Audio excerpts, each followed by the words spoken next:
ArsenalFanTV, Mo, very disappointing today. I thought that they were there for the taking. We were, you know, had a lots of possession, and we had the chances, but just didn't take them. Yeah, and a world-class striker probably would have taken them, and not only that, a world-class striker would have made the movements, taken the positions in order to create more chances, and you know, it's clear that sort of player would have been the difference today.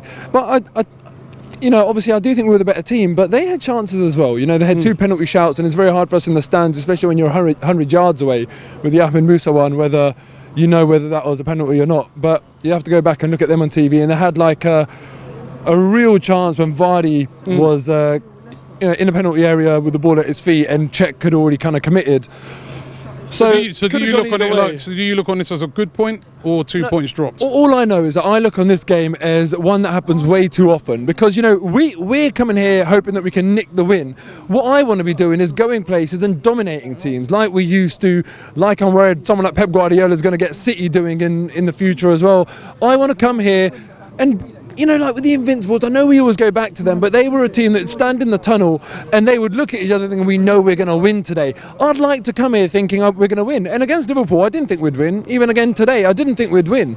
And we didn't win. Like, it's not a surprise, is it, that we didn't come here and win? I want to be a better team than the average, and we're not. Listen, to get that better team than the average, do we need to sign a striker? The experiment of Alexis down the middle doesn't seem to be working. Not at all. It's too early to say, I suppose, after 2 games.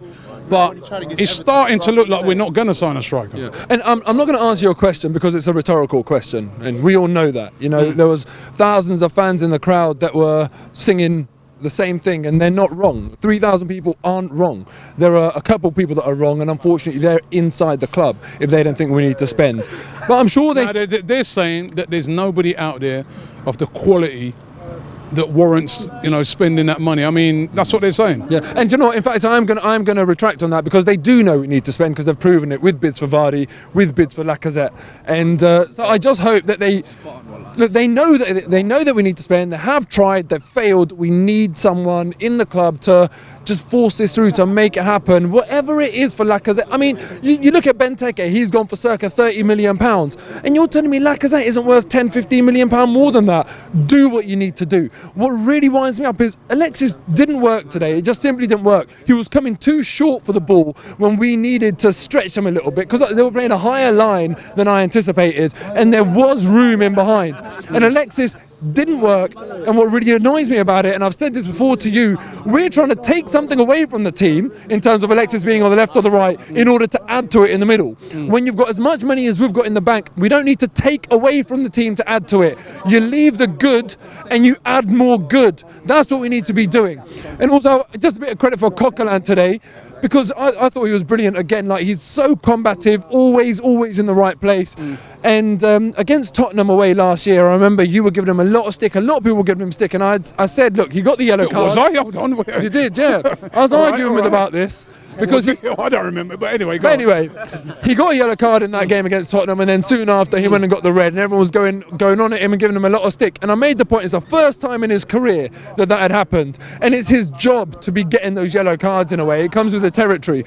Against Liverpool, he got a yellow card. People, you know, in the crowd around me were saying, I'm worried about him. I was worried about him. He showed his composure, didn't let it really affect his game. I know he got taken off, I think, against Liverpool, but he carried on doing what he was doing, didn't get the yellow. Again today, got an early yellow card, first tackle.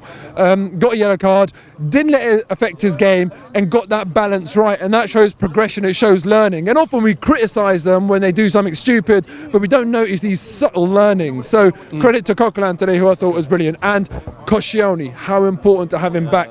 Last week it should have been Koscielny with Holding, and Holding looked composed this week when you have an established centre back next to you. But look, how long have we got left of the transfer window? 2 weeks. 2 weeks. Spend some money, please. Time and time again. And then I looked when the ball went across the goal. Wenger's having a moan up and all that. What's he having a moan up for? Because at the end of the day, he hasn't done the right thing by this football club by bringing in a striker. He has not done it.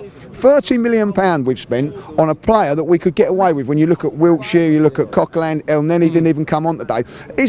We are desperate for a forward, Wenger. That's what we're desperate for, and what you go and buy is a midfielder when we're stacked with them.